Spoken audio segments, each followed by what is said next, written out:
Et je voudrais me rapprocher tout naturellement de la Russie. Et je voudrais expliquer que pour l'Union internationale des huissiers de justice, la venue d'un pays comme la Russie est quelque chose de tout à fait considérable. Vous êtes à la tête d'une très grande entreprise avec 75 000 personnes, 24 000 huissiers.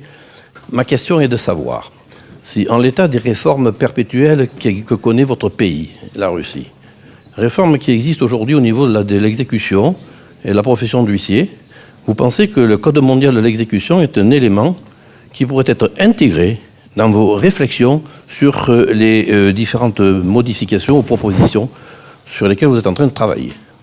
Thank you very much for the opportunity to highlight the situation in Russia. First of all, I want to note that the generally accepted international principles of law are the constituent part of the internal Russian legislation. And I think that the main principles, international principles of law, are fixed in the Declaration of Human Rights. And this declaration is the part, the judicial part of our constitution. So any changes you can suggest in order to improve, to develop the legislation, you can do it only if it corresponds to these international principles. And I think it is the foundation stone of our cooperation, of the harmonization of the legislation.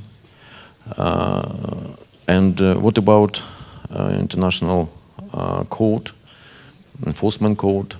We, yesterday, with my colleague, Professor Yarkov, learned and discussed the new draft of the code, and especially the main principles of the code.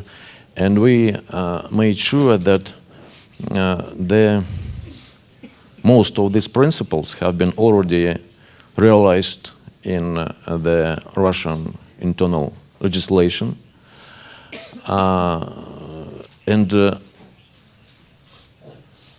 it is also very useful for us that we found several principles which we now are trying to implement in our legislation.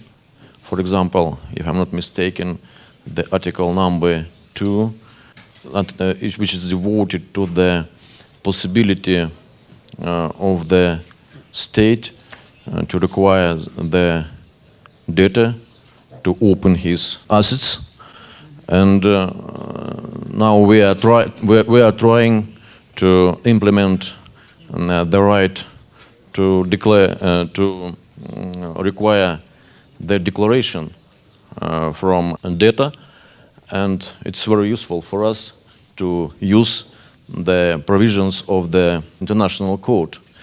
And secondly, it's very important part of the code, it is the costs of the enforcement procedure, of compulsory procedures, and because it is also the problem today for our legislation, and I think the model code, the provisions of the code will also help us to decide this difficult question in order to improve the situations with the costs in our legislation. But it is very important for us the form of international adoption of the model code. So I think it will be very useful for us to cooperate with the international union in order to harmonize the Russian legislations with the provisions of the international code, model code. Thank you.